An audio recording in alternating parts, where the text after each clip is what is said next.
Tere, head vaatajad, kuulajad, jälgima saadet Julgeolek täna. Meie tänase saate teemaks on olukord Ukraina rinnetel ja teise teemana võtame vaatluse alla drooninduse arengut, mis on tõukunud siis Poola vastasest rünnakust eelmisel nädalal.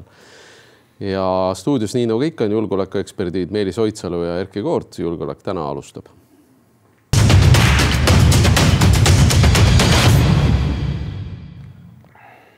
No nii, taaskord eetris meie suurepärane saade, et sina oled ennast juba soojaks rääkinud täna hommikul, ma saan aru erinevate intervjuudega, mina veel pean natuke sooja tegema. Nii, aga ma olen väga ärevil, ootan õhinalla meie ajaloo rubriiki, sest ma ei tea neid asju ette ja ma alati kuulan sama huviga kui teised. On jah, no võt siis. 16. september 1310 Taani kuninga volinik andis Tallinna raele kirjaliku korralduse, eks sellepärast on see ka teada, milles nõuti Tallinna linnamüüri tugevdamist ja laiendamist. Nii et selline huvitav ürik on teada nii pika ajaloo tagant.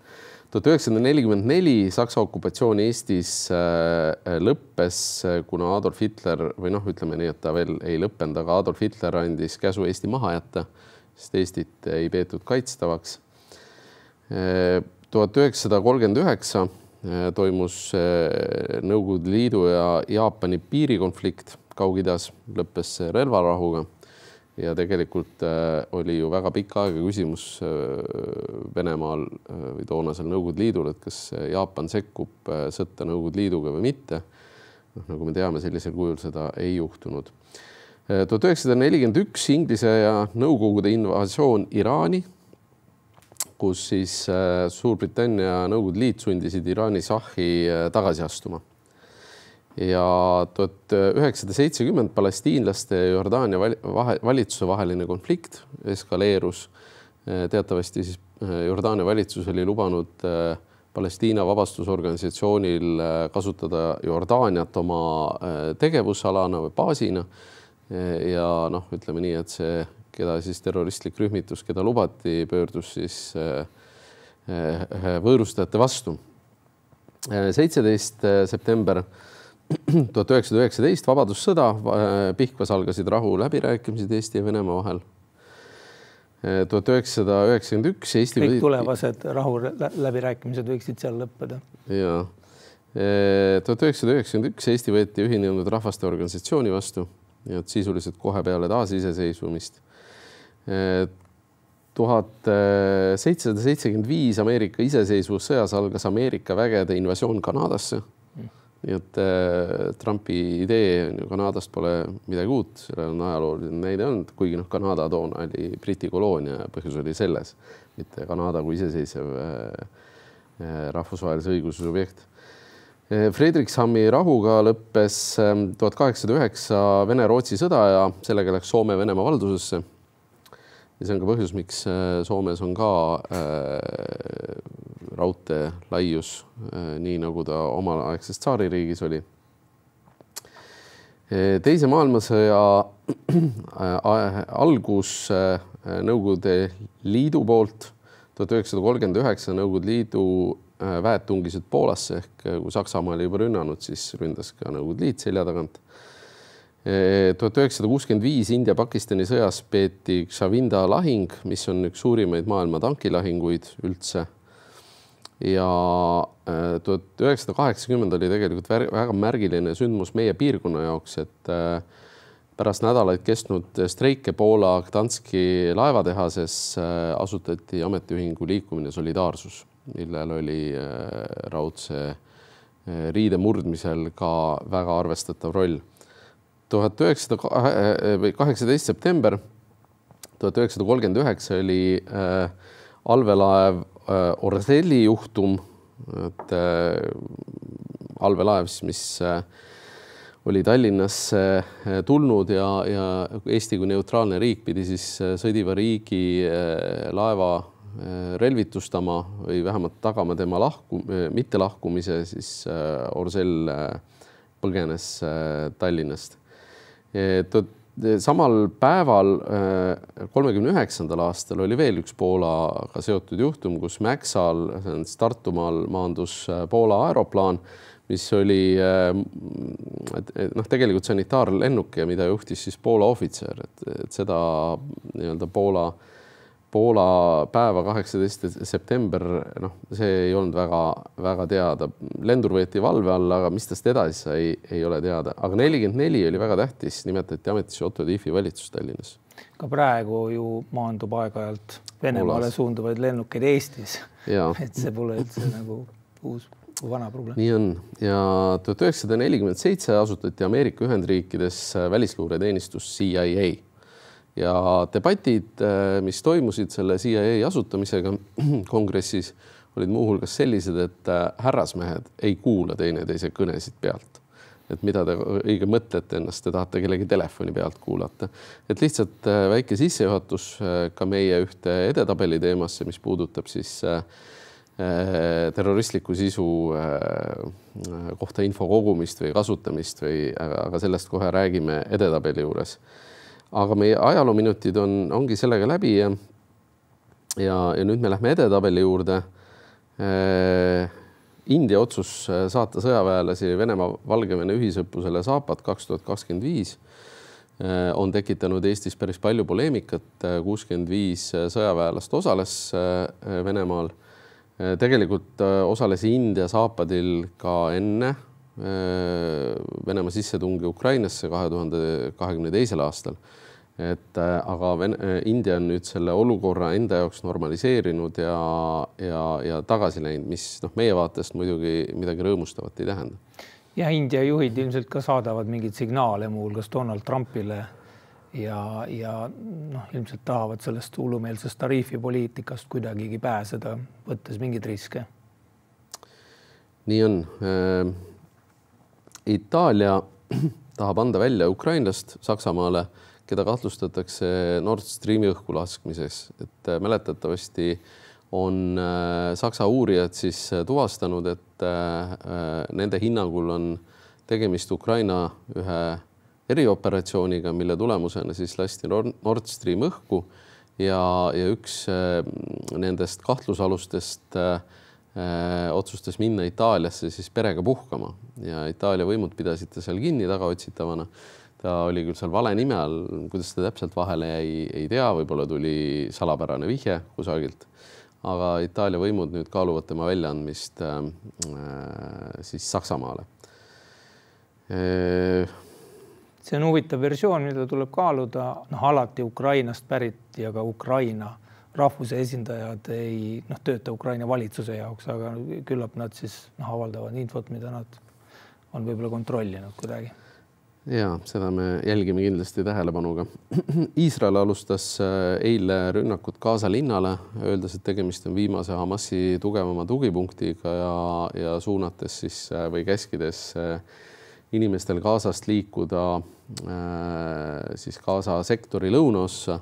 Ja tegelikult on tegemist humanitaarkatastroofiga, mis on toonud kaasa nii avaldusi riikide poolt ettepanekuga tunnustada Palestiina riiki. Mitmed riigid on sellest ka toetanud. Viimati Luksemburg oli see, kes ütles, et seda tehakse. Varasemalt on ka Suurbritannia näiteks. Ja teiselt poolt on mitmed riigid teatanud ka, et nad ei osale järgmine aasta Eurovisioonil, kui seal osaleb Iisrael. Et selline olukord ja kindlasti humanitaarkatastroofiga on seal tegemist. Netanyahu soov sellega likvideerida Hamas, ma ei näe küll, et see kuidagimoodi saaks võimalik olla. Pigem selle käigus antakse Hamasile, kus ma ütlen, uusi potentsiaalseid liikmeid luuakse juurde. Ja teine asi on see, mis eile oli huvitav infokild, et ka siis luureteenistused, Iisraeli luureteenistused, Mossad on ju välisluure, Shin Bet ja sõjaväeluure on soovitanud seda otserünnakut Gaza linnale vältida, et sellega Hamasi selliselt ei likvideerita, aga Iisraeli tänane poliitiline juhtkond eesotsas siis Netanyahuga või nagu ta ise ennast kutsub Mr. Security on otsustanud pealetungile minna. Mr. Security ilmselgelt paneb hullu. Küsimus on, et mis on Valge Maja roll selles ja kas sealt pigem nagu julgustatakse praegu, ütleme pärast seda Charlie Kirki tapmist ka, mingid kired ja mõrad löövad võib-olla aredamalt esile ka kuidagi. Et mõnes mõttes ikkagi väga abitu on maailm, selliste eskalatsioonide vältimisel kuidagi. ÜRO-s nüüd mingi surve justkui, eks ole, tekib. Aga see kõik on ju paljas õhk seni olnud. USA tootja LMT temalt ostetud täpsusrelvad tuli saata garantiiremonti. Sina tegelesid sellega? Mina tegelesin ja ma ise palusin selle ka edetabelisse panna. Minu arust on jumal okei rääkida jamadest, mida oled ka riigiasutuses, eks ole, kunagi kokku keeranud. Mina olin kas sa võtad vastutuse ja astud tagasi? Jah, ma võin näed, praegu astusin tagasi. Et toona oli hästi suur kisa siin 2019 nende käsitulirelvade üle. Oli üldse siukene periood, kus erinevate relvastushangete, seal oli see Iisraeli Spike-süsteem ja siis mingid soomukid, tuli lihtsalt nii-öelda konkurentidelt massiliselt materjale, peamiselt EKRE fraktsioonile, eks ole, kes siis saalis neid küsimusi seal tõstatas ja ka kaitsekomisjoni tuli, ütleme, väga palju toorest infot, millest päris suur osa ei vastanud üldse tõele. Ehk siis nagu köeti seal kriitikat, mis tundus nagu asjakohane ja siis köeti ka väga palju sukst laimu lihtsalt peale. Et seda kahjuks teinekord Eesti ettevõtjad lähevad sellisesse mõudi ja seal oli ka konkureerivaks pakkujaks üks üsna värvikas, eks ole, kaitseettevõtja. Ja toona siiski paar viga tegi, mis ERR-i Vahur Lauri lugu siin eelmisest reedest nagu näitab selgelt, et mingid vead tehti. Hakati täpsuspüsside osas, mis on see 7,62 millimeetrit, mis oli vähemus sellest kogu tellimusest, põhirelv oli rahe ja sellega on suures plaanis kõik korras ja hind oli väga hea. Aga täpsuspüsside puhul hakati ette kirjutama tootjale siis mingeid täiendavaid nõudeid, eks ole, mis tegelikult füüsikareeglitega ei ühtinud. Taheti panna, et ka väiksema püssise kompensaatoru, mis iganes see on, ma ei tea sellest midagi tehnilises mõttes, aga et see ei pidanud vastu lihtsalt suuremale kaliibrile. Selline, ütleme, tellija hakkas ümber disainima toodet. Et siin on hästi suur õppetund tegelikult, et tuleb ikka oma piire teada ja mitte liiga kinni kirjutada hankeid ka. Et oluline õppetund tuleb ära võtta. Mulle meenutab see natuke sellist olukorda, et tuleb teha ekspertiis, kas päike ikka tõuseb idast ja kui seda ekspertiisi läbi ei viida, siis järelikult ei saa kindel olla, et ta idast tõuseb. Et see on ja see on ka toodete nagu testimisega, eks ole, seal oli ka hästi nagu detailne testiplaan ja lasketestid ja asjad, mis ei kinnitanud otseselt neid narratiive, mida toona levitati, aga me ka hangete puhul võib-olla meil on kaks äärmust. Meil on, kas me kirjutame täiesti kinni ennast ja teeme mingeid ulvelisi veidraid asju nõuame pakkujatelt või teine on see Ukrainasse läinud 100 miljonit, kus nagu otseselt ei kontrollitudki, kas kõik oli nagu usalduse peal, aga seda nagu ikkagi kasutatakse ära, mulle tundub. Et mingi vahepealne tee tuleb leida. Loodan, et me riigina teame ikka, mida me Ukrainale andnud oleme. Et meil endal on äkki loodetavasti kusagil see ülevaade olemas. Ma loodan ka. Et ma ei tea, seda Riigikontroll vist ei vaadanud viimase selle auditi ajal. Nad ei saanud kõiki lepinguid kätte RKIK-ist, mis on väga halb. Nad vist tänaseks on saanud, aga see on nagu... rumalust on igas süsteemis ja see ei kao kahjuks kuhugi. Ja seda on ja ma saan aru, et seal RKIK-is oli ka see, et need on ju tüüplepingud, mis te neist ikka vaatate. Seal võib-olla taheti ka nii-öelda saladust hoida, sest see ilmselt on ka poliitilisel tasemel kokku lepitud, et me salastame selle info ära, eks ole. Aga Riigikontrollis on loaga inimesed olemas. Loaga inimesed, jah. Ma ise meenutasin siin ühes loos seda, kui oli Jaak Aaviksoo oli kaitseminister, siis Jaak Aaviksoo ja väejuht oli Ants Laaneots keeldusid andma ka Riigikontrollile dokumente. Toona oli probleemiks see, et üks audiitoritest, tal oli nõukogude ajast selline minevik, et ta ei saanud riigisaladusluba ja toonane riigikontrolör ei olnud ka nõus teda selle töö pealt maha võtma. Tekkis siukene isiksuste kokkupõrge, mis päädis sellega, et Riigikontroll toona neid andmeid ei saanud, aga ei olnud nõus ka audiitorit vahetama mõne loaga audiitori vastu. Aga jah, Okei, praegu jah, ma saan aru, et need lepingud ikkagi välja antakse või anti juba. Aga politsei eriüksused relvadest korra rääkides, politsei eriüksused on saanud kätte tankitõrjerelvad, mis on asi, millest on ka räägitud, on räägitud ka sellest piirivalve kontekstis 2007. aastani ja 2008. aastani osaliselt oli piirivalvel tankitõrjerelvad olemas ja ka teistsugused püssid. Ise mäletan neid debatte, kus Kaitsevägi kindral Laaneotsa juhtumisel küsis endale tagasi kõik lillid piirivalvest. Kõikide ei saanud küll, ja küsis tagasi ka kõik tankitõrjerelvad. Et selles suhtes selline etapp on korra läbi käidud ja nüüd me oleme siis tagasi selle juures, et me liigume taas natuke raskema relvastuse poole.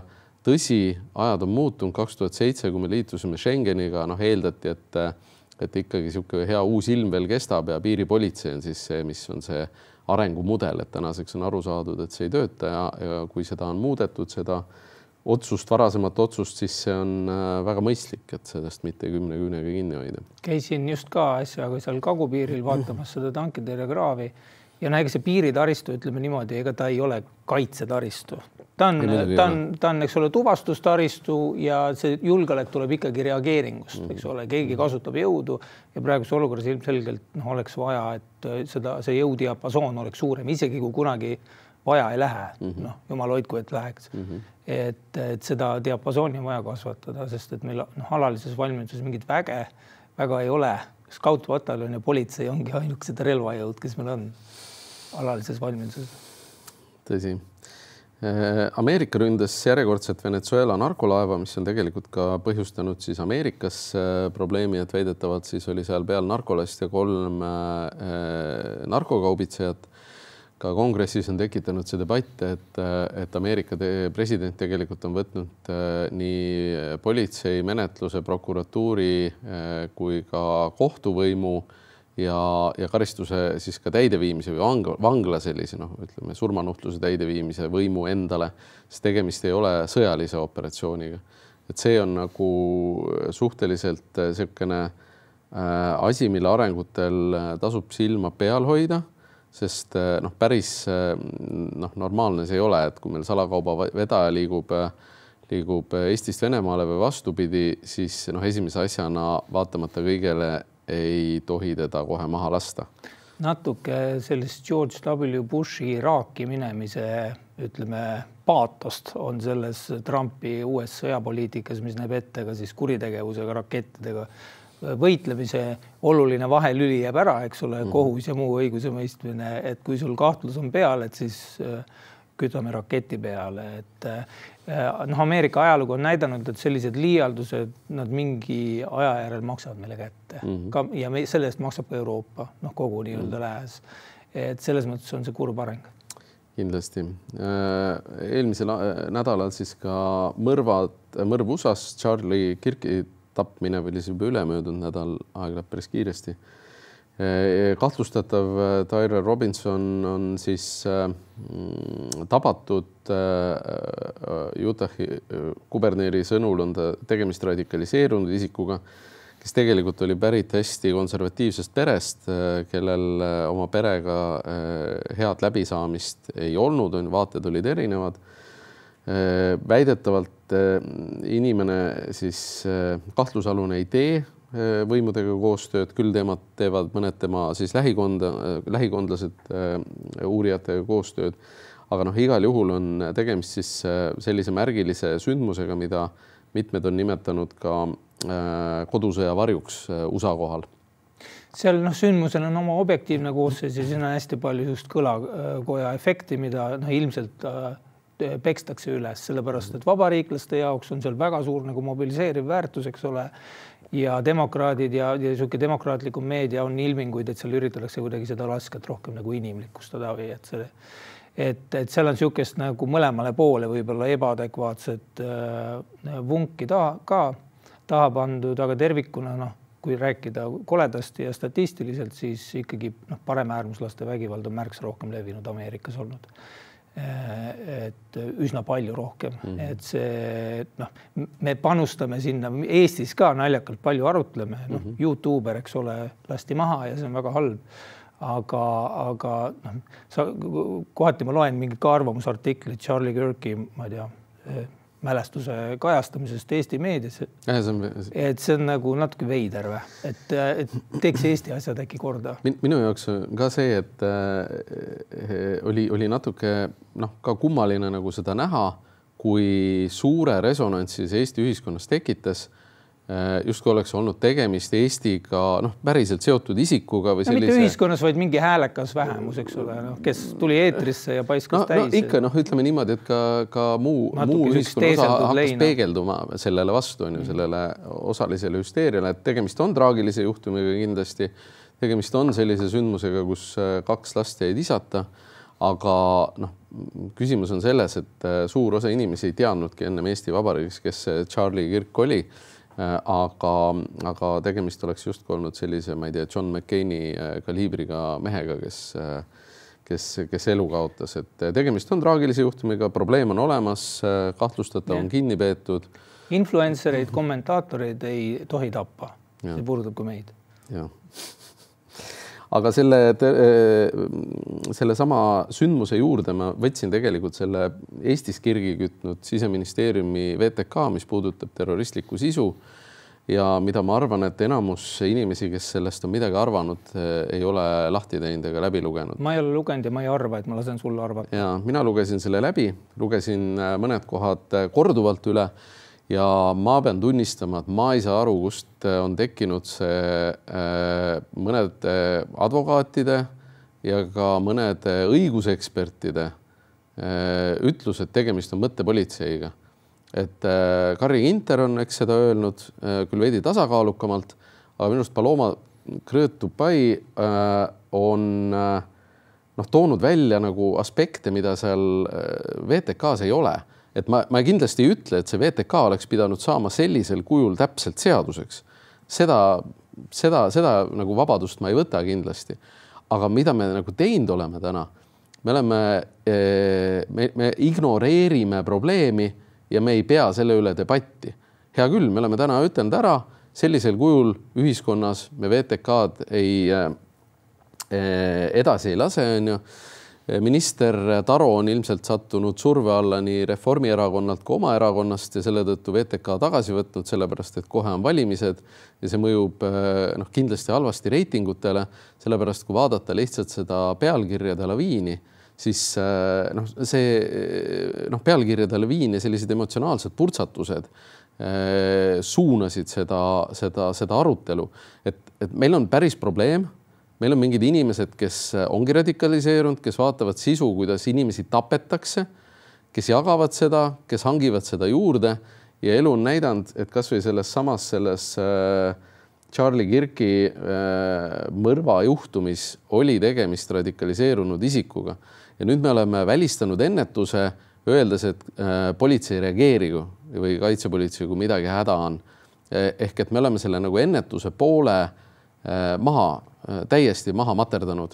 Et arvates, et me elame jätkuvalt sellises heas ja toredas ilmas, kus kõik inimesed on toredad ja head ja saavad aru, mida nad teevad.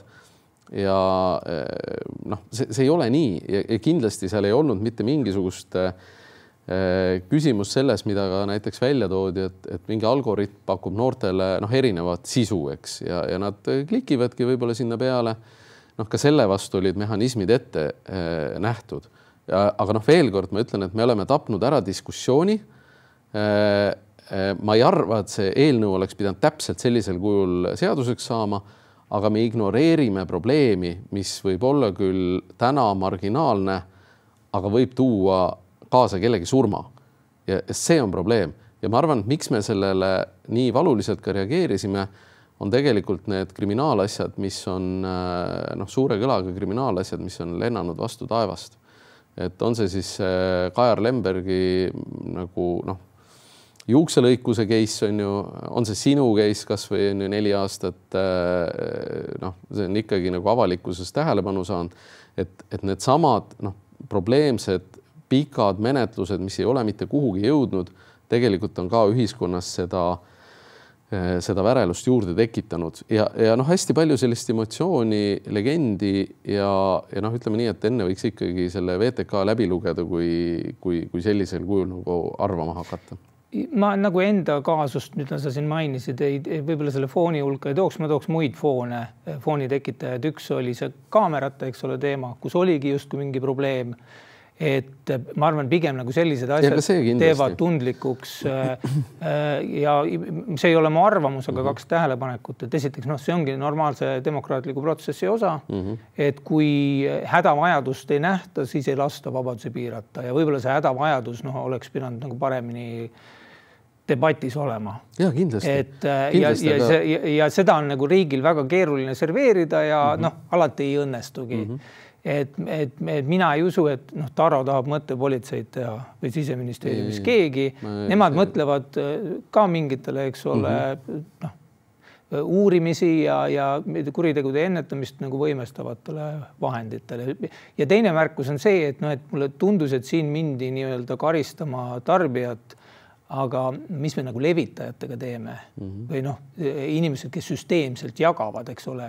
Et ma saan aru, kui sa kuulud äärmusrühmitusse ja sa oled infooperatsioonide peal, kas või vabast tahtes seal näiteks regulaarselt tund või 2 päevas, et siis see võiks olla midagi, mida vaadata, et võib-olla tavatarbijad, et kui me ütleme, et terroristlik propaganda on nagu lapsporno, siis tegelikult ta päriselt niimoodi ei ole, et seal on semiootikud on natuke rohkem vaja tööd teha kui lapsporno puhul. Ja kindlasti seda oleks tulnud timmida, seda eelnõu ja ma arvan ka, et kõik paragrahvid, mis seal olid välja pakutud, võib-olla ei olekski seadusesse üldse kunagi saanud, aga kui ma vaatan ka näiteks peaministri reaktsiooni, kus oli see, et see tuleks kohe tagasi võtta, muidugi ammu oleks olnud aeg, õiguskomisjoni esimees Madis Timpson, siis kohe on valimised. See on ja enne valimisi tulla sükse asjaga välja, see on lihtsalt halb poliitiline instinkt.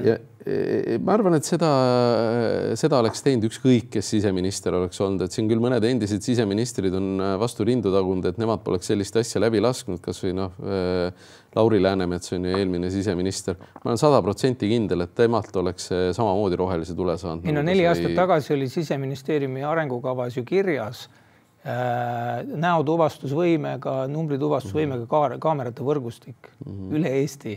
See on nagu korra juba läbinud protsess ja lihtsalt osad ideed läbivad protsessi kummaliselt niimoodi, et võib-olla isegi ametis olev minister ei teadvusta seda.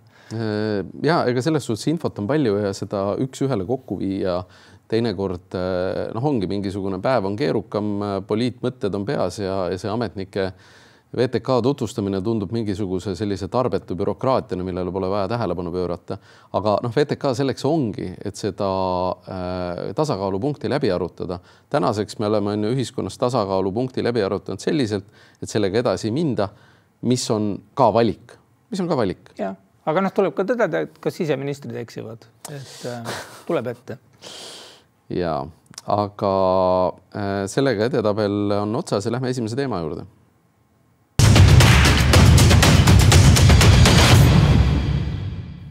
Nii, olukord Ukraina rinnetel, mis meil eelmise saate teemana oli plaanis, aga mis selle droonide tõttu Poola õhuruumis arutamata jäi. Et tegelikult suve jooksul ei ole juhtunud suurt mitte midagi. Et Putini lootus oma maailma nii-öelda teise armeega edasi pressida, Trumpile makarone kõrva peale riputada ja teha nägu, et justkui oleks huvi läbi rääkida. Peale seda, kui Putin Alaskal ära käis, retoorika ju muutus, et me oleme küll valmis läbi rääkima, aga las see kloun tuleb Moskvasse, nagu nad Zelenskid nimetavad. Selge see, et Zelenski Moskvasse ei lähe, et kui keegi on siin püüdnud ikkagi korduvalt atentaadi katsete käigus ära tappa või rakettidega, siis Moskvasse koha peale minek Putiniga teed jooma ei tundu olevat just kõige mõistlikum mõte.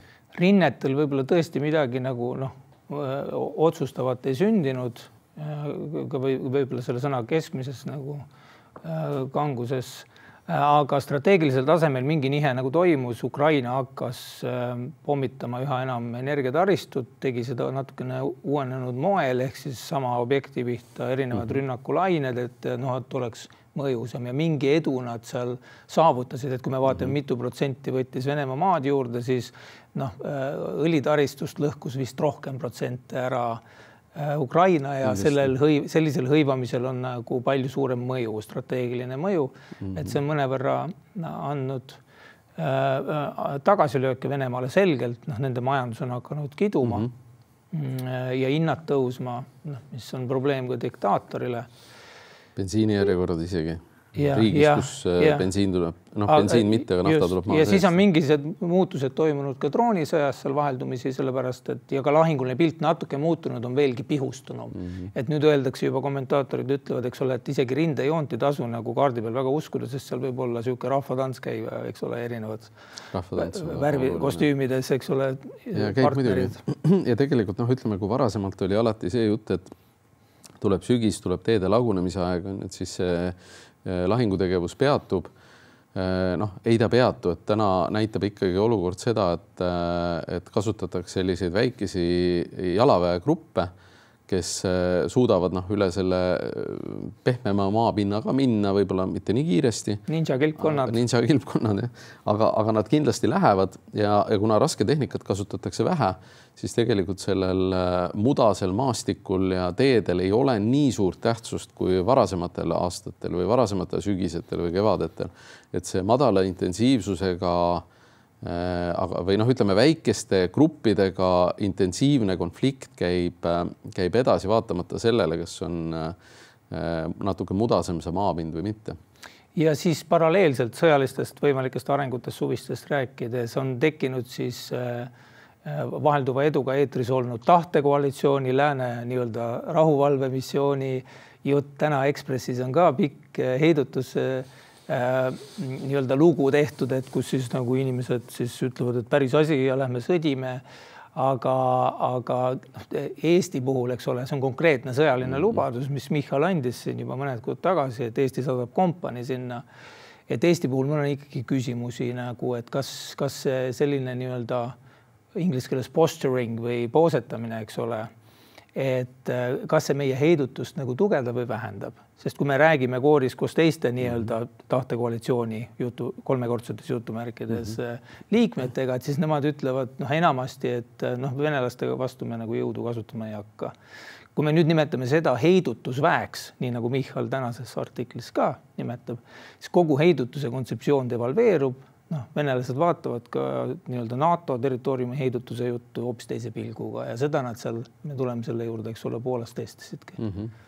Ei, absoluutselt. Ma olen selles suhtes sinuga nõus ja ütleme nii, et peaminister kogu lugupidamise juures ei saa anda lubadust vägede saatmiseks, seda saab teha ikkagi Riigikogu või ta saab spekuleerida selle üle või öelda, et me teeme Riigikogule selle ettepaneku, seda ta muidugi saab teha ja seda ta on ka öelnud. Aga Eesti vägede kasutamist välismaal saab otsustada ikkagi Riigikogu ja ainult Riigikogu ja seal tegelikult need debatid on natuke sellised, ma kardan, et need ei tule väga sisulised, vaid need tulevad nagu usu küsimus pigem selline, et ühed usuvad ja teised võib-olla kui isegi ei usu, siis tahavad uskuda sellepärast, et teised ei usu. Et kõlab krüptiliselt, aga ma usun, et... Ma olen võtnud aega selleks, et mõtestada positiivselt seda ja seal mulle tundub, et on kaks sellist mõistlikku eesmärki sellisel signaalitamisel. Üks on see, et julgustada, eks ole, teisi ka konkreetsemalt välja ütlema, et see konkreetsus ise on pretsedent ja siis teised äkki jälgivad seda, et selline psühholoogiline, eks ole, efekt on seal, võib-olla loodetakse seda saavutada. Ma küll kahtlen selles, et me tulime välja initsiatiiviga ka panna 0,25% SKT-st on Ukraina abistamiseks. Ma ei ole märganud, et teised riigid seda eeskuju järginud oleks. Saksamaa nüüd kindlasti järgib, et nende kulu läheb ülesse, aga see kindlasti ei ole selle nagu strateegia paberi pealt, sellest hoiab peamiselt Eesti ise kinni ja loodetavasti suudame kedagi innustada, sest see sõda ilmselt nagu tuleb pikk, aga selle nii-öelda heidutusväe puhul ongi see, et kui me ka nii-öelda diplomaatilise žestina lihtsalt käime välja mingeid asju, mis on võib-olla vajalikud ka selleks, et Venemaa liiga õndsalt ei nõustuks, eks ole, olukorra külmutamisega, me ei tea ju seda, võib-olla on seal seda ka. No Putin kutsub Zelenskit Moskvasse, teab, et see ei klapi niikuinii, meie pakume tahtekoalitsiooni teades, et ei klapi, et midagi nagu anda, mida saaks nagu kas või kuidagi tagasi võtta, kui see tagasivõtmine oleks veel hullem. Kui sinna minemine, et me oleme natukene uisapäisa ja tegelikult lihtsatele küsimustele vastamata hakanud sellest rääkima ja tänases artiklis ka räägitakse nagu erijuttu natukene, et üks annab mõista, et see on nagu päris asi, meil on skin in the game ja siis samas tuleb kõrvale jutt, et no me seal niikuinii midagi jõudu ei kasutaks, et siis tuleks nagu ümber nimetada seda lihtsalt sõjaliseks koostööks, mis meil oli kuni 21. aasta lõpuni, siis toodi, eks ole, ära Eesti väed või Eesti instruktorid ka sealt, et need võiks vabalt juba täna seal olla. Täna võiks vabalt juba olla see vähemalt Lääne-Ukraina kohal see droonitõrje tsoon, eks ole. Sellest me kohe räägime. Et see tahtekoalitsioon kahjuks matab oma sellises illusoorsuses ja natuke ka, ütleks ausalt deliirsuses, et matab selle muud konstruktiivsemad asjad, mis oleks akuutsemad ja mida täna saaks juba teha, kaasa arvatud selleks, et vahetult NATO-l oleks turvalisem. Ja hea uudis või vähemalt mida loetakse heaks uudiseks on see, et Trump on väidetavalt nõustunud esimese abipaketiga. Kuidas see nagu edasi läheb? Trump on ka varem igasuguseid asju välja visanud siin paar päeva tagasi tsiteeriti või ütleme, et oli natukene niisugune hüüti halleluuja, kui Trump esimest korda ütles, et Venemaa on agressor. Ta ütles küll seda, aga ta ütles seda muu jutu sees ja vaadates tema varasemaid väljaütlemisi, mina küll ei paneks sellele liiga suuri ootusi või liiga suur rõhku, et ta võib järgmine kord öelda, et ta mõtles lihtsalt seda, et Venemaa on ründavam pool praegu ja that's it, et see on asi, sest Trump on ka leidnud ettekäände, miks sanktsioonidega mitte edasi minna. See põhjus on väga veider, et Putini siis toetajad Euroopa Liidus, Orban ja Fico, kes on siis Slovakkia ja Ungari peaministrid, on samal ajal nii Putiniga tahavad hästi läbi saada, kui ka on Trumpi suured toetajad ja imetlejad.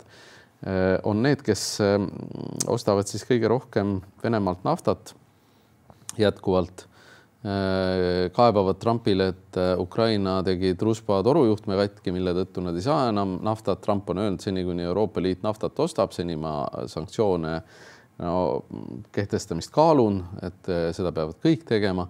Et ühesõnaga selline nokk kinni, saba lahti olukord ja minu arvates on Euroopa pärast Trumpi võimule tulekut ja sellist nagu esimest ehmatust, et Trump selle valitsuse ajal või selle presidentuuri ajal hakkaski lammutama esimesest päevast peale, mida ta eelmisel korral presidendiks saadeks ei teinud. Ta võttis väga tasakaalukalt võrreldes praeguse ajaga ja see start oli määratult pikaldasem.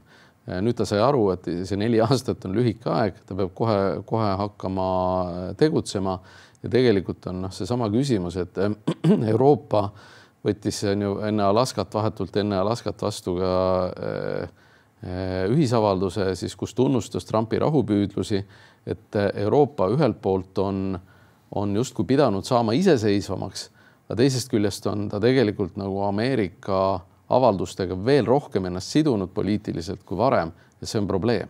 See on probleem ja selle taga on ikkagi sõjaline jätkuv nõrkus, mida pole, lihtsalt see võtab aega, et seda üles ehitada ja seetõttu see tahtekoalitsiooni asi ka tundub ikkagi väga õõnes jutt olevat. Ma ka nagu ei näe, et sellel saaks olla mingisugust kaugeleulatuvat mõju peale selle, et me teeme kõlavaid pealkirju. Sõjaline koostöö instruktorid Ukrainasse muidugi, droonikaitsetsoon Lääne-Ukraina kohale samamoodi.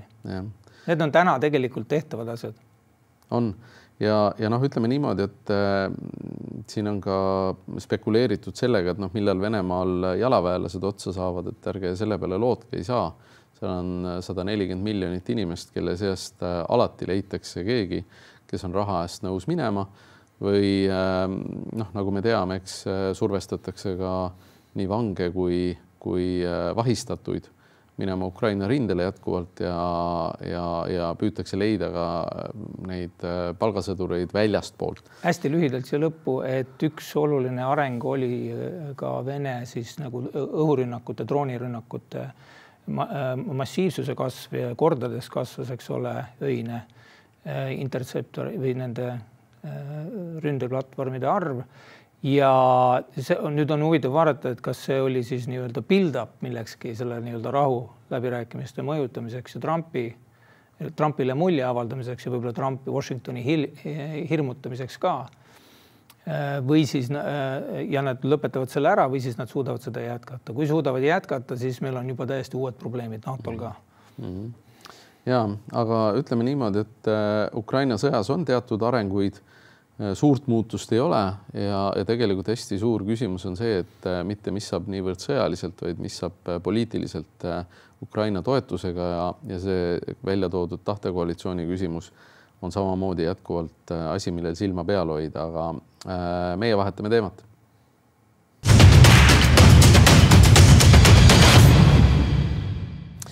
No me ei saa jääda rääkimata jälle sellest droonide Poola-vastasest kasutamisest, mille kohta nüüd on selgunud natukene rohkem, kui eelmine nädal teada oli 19 drooni, millest siis erinevatel andmetel 3-4-5 alla lasti.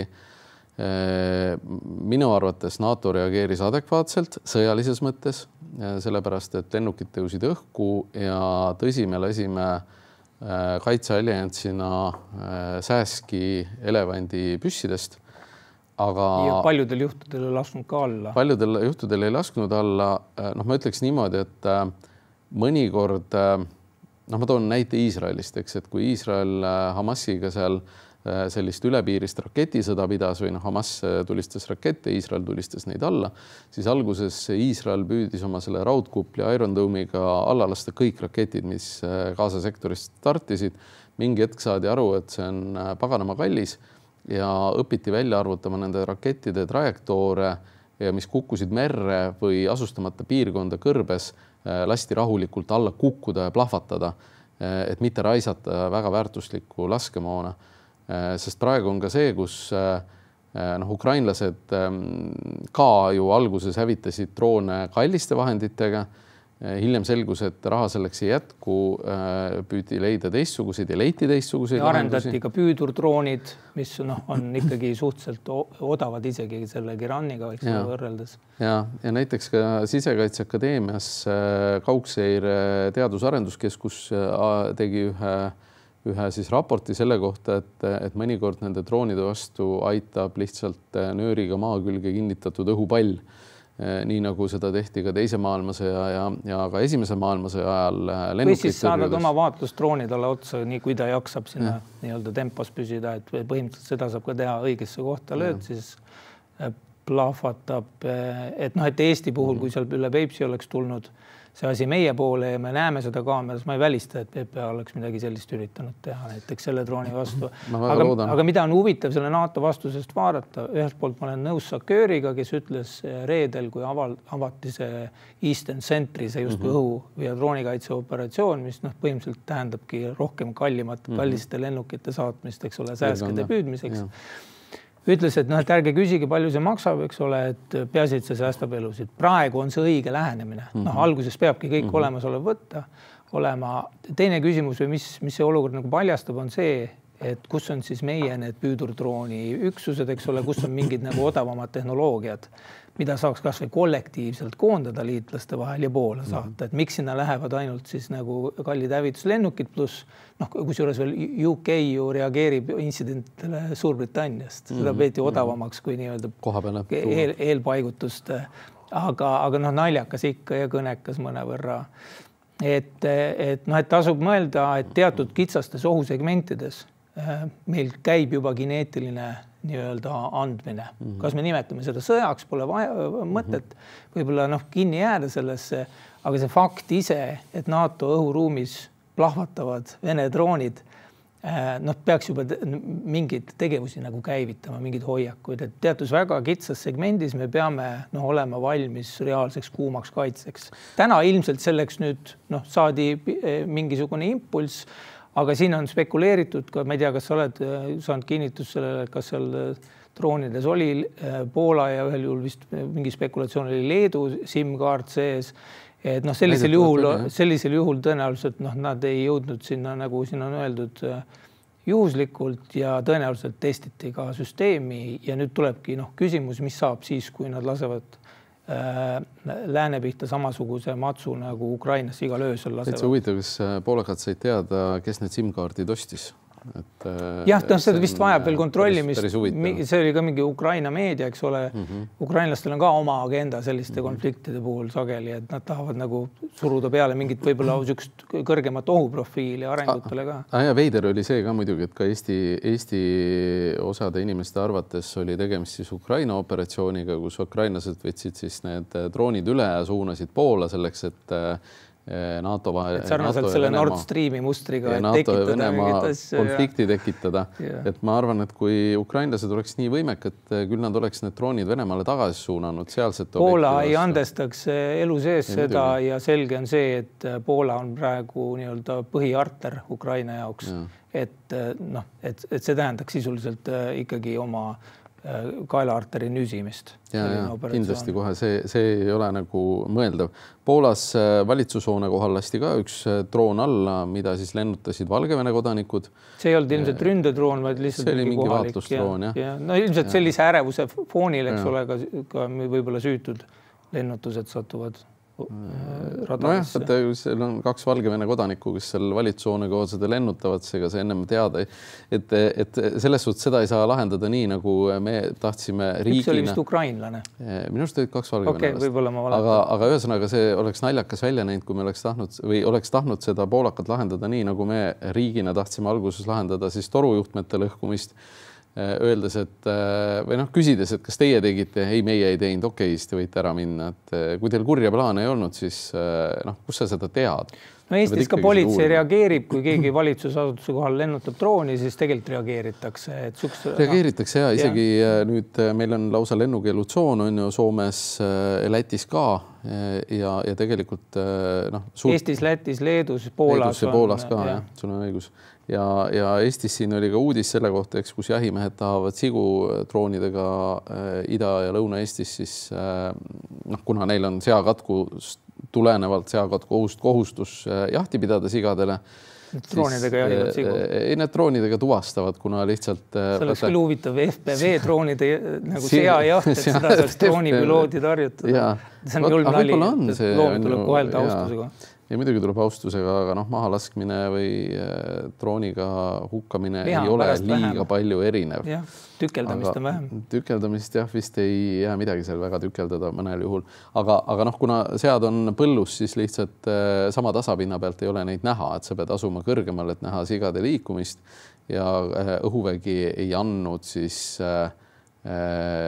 jahimeestele erandit. No aga anname jahiõiguse õhuväele, et las nad jahivad. Siis. Ja huvitav oli see, et õhuvägi ütles, et nad ei luba seda teha ka PPA-l, kui PPA tahab jahimehi aidata, sest see ei ole inimelude päästmine, milleks see erand on antud. Aga PPA muidu aitab jahimehi siis või? Sigu leida metsast? No, termokaameraga?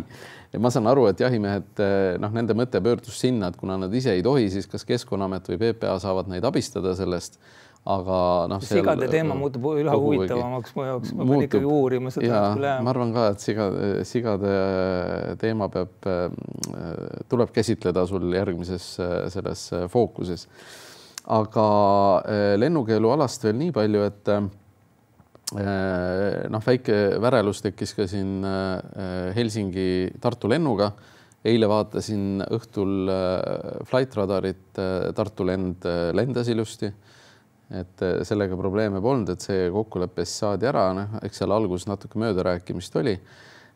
Juhtub et see tsoon tehti, sest et võib-olla selgitada ka, miks see oluline on. See ei ole selleks, et me ise Venemaa agressiooni pärast ennast kuidagi piiraks, vaid see on see, et teatud kellaaegadel Eestis vähemalt ja siis teatud kõrguseni vist oli 6 kilomeetrit, võib-olla eksan segast, aga midagi sellist mulle ei meelde.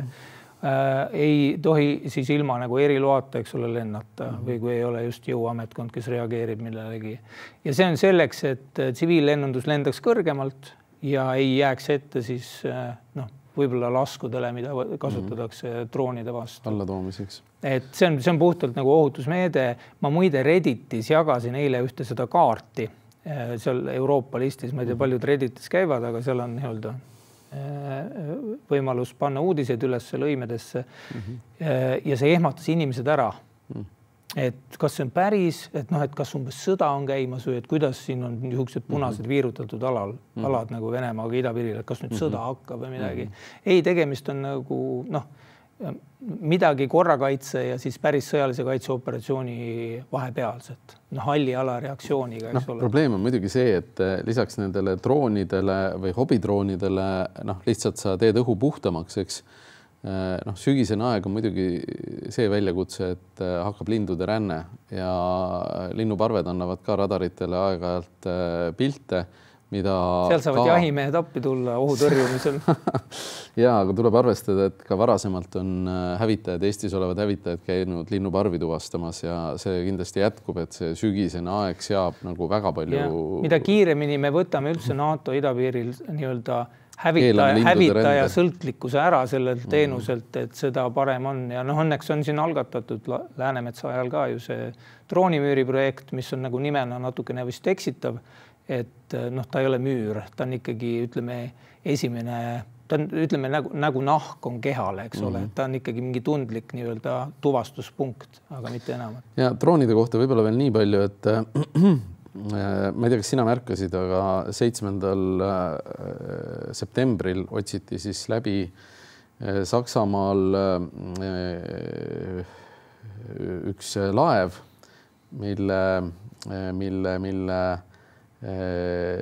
mis tegutseb siis Tallinna ettevõtte Vista Shipping Agency heaks, Tallinnas asuv ettevõte. Laev on ise registreeritud kusagil Sajusaartel ja politsei eriüksused siis otsisid läbi laeva ja ka laeva veealuse osa ja põhjuseks oli siis see, et 26. augustil lasti kaubalaevalt välja droon, mis lendas üle Saksamaa sõjalaeva eesmärgiga seda pildistada ja luurata.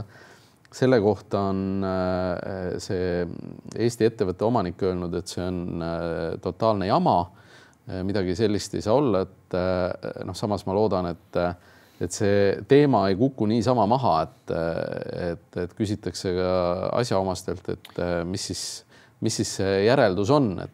Rootsis ka ju peeti üks Eesti kodanik kinni, kes kajakiga ühe taaskasutusse võetud mereväe nii-öelda baasi, Kaljubaasi juures sõitis ja tehti ka uudis Rootsi meedias, et näed, eestlane nuhib, aga pärast lasti minema, elame, näeme, aga me ei ole vastanud veel oma saate pealkirja küsimusele, ehk siis kas NATO reageeris adekvaatselt, mis see sinu arvamus on? Ma vastasin, et sõjaliselt reageeris adekvaatselt, kuigi liiga suurte relvadega, aga probleem on selles, et poliitiline reaktsioon tegelikult on jäänud nõrgaks. Seesama lennukeelustsoon, mida sa mainisid Ida-Ukraina kohal või kogu Ukraina kohal, mida ka Poola välisminister on välja toonud, mida on tegelikult ukrainlased palunud 24. veebruarist 2022. On viimane aeg tegelikult lasta alla droonid, mis lendavad NATO riikide õhuruumi suunas. Ütleme, õnneks meie vahel on Peipsi järv, mis tähendab seda, et Peipsi järve kohal on seda kindlasti ohutum alla lasta kui maismaa kohal. Poolas on kokkulepe Ukrainaga, mis sisuliselt tähendab tegelikult Ukraina integreerimist NATO õhukaitsesse.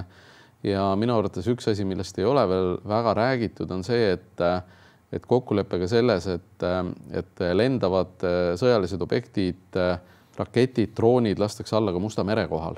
Et olenemata sellest, kas nad on Ukraina õhuruumi jõudnud või on rahvusvaheliste vete kohal. Ja see tegelikult teeks ka piirkonna laevaliikluse ja lennuliikluse kokkuvõttes märksa ohutumaks.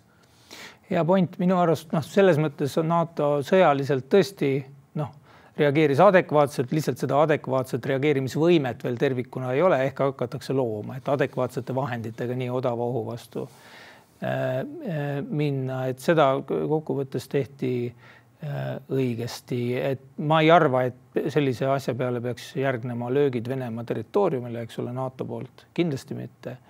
aga mingi miinimumi peaks nagu seadma, et mingi heidutussõnum ikkagi oleks ja see miinimum võiks olla ikkagi selline, et kui nüüd Rumeeniasse tuli siin, eks ole, nädalavahetusel Vene droon jälle 50 minutit eskorditi tagasi Ukrainasse, et see kellelegi pähe kukuks. See oli täiesti tõenäoliselt tsiviilisikule. Et no ma kalkuleerisin natuke ka selle 2 F-16 siis AI abiga õhus hoidmise kulu ja see oli umbes sama kallis kui see droon iseenesest, rakett oleks kallim olnud, aga ma arvan, et on mõistlik siiski need asjad alla tuua, kui see on ohutu. Kui on ohutu seda teha kuskil lagedas piirkonnas, siis tuleks see alla tuua, sest seda kõike jälgitakse ja sellest tehakse oma järeldused, eriti ajal, kus Trump on ütelnud, et teda see värk üldse siin väga ei huvita. See on see probleem, et kui me kasutame odava drooni vastu raketti, mis maksab, ma ei tea, 500 000, üle 500 000, siis siin on ka küsitud, eks kaitseministri käest, et kas odavam ei oleks siis nagu ukrainlased hoida mingisuguseid meeskondi kusagil. Ma ütleks niimoodi, et kui me nagu 10 raketi kulu võtame, siis on odavam hoida meeskondi. Kui päris sõjaks läheb Baltikumis, ma usun, et ei lähe, aga kui peaks minema, siis ma olen jumala kindel, et siis meil on siin Ukraina droonitõrjemeeskonnad, kes on kogenud, ja ka Ukraina drooniründemeeskonnad. Ja selles mõttes, isegi kui Ukrainat NATO-sse ei võeta, mis on häbiväärne, et isegi sellisel puhul me peame seda kollektiivkaitsesidet otsima, sest et praeguse arengu juures me oleme üsna, haavatavad nii nende Shahedi kui FPV-de vastu. Ja, aga võttes teema kokku, reaktsioon, oht tõrjuda oli adekvaatne. Kõikidel juhtudel droone alla lasta ei suudetud, osadel juhul ilmselt nad kadusid ennem ära. Teistel juhtudel võis tegemist olla kalkulatsiooniga, et asustatud piirkonna kohal on oht märgatavalt suurem, mis kaasneb seda tüüpi rakettidega allatulistamisel. Siin hea uudis on see, et mõned ettevõtted, ka Rootsi Saab on hiljuti tulnud välja siis odavama droonitõrjeraketiga, aga fakt on see, et eks kõik seda arendavad, ka üks Eesti ettevõte, et jõudu neile selles ja loodame, et NATO poliitiline vastus saab olema ka teistsugune, kui ta on olnud siiamaani ehk pisut tugevam ja NATO õhuruumi oluliselt kaitsvam. Suur tänu vaatamast ja näeme jälle.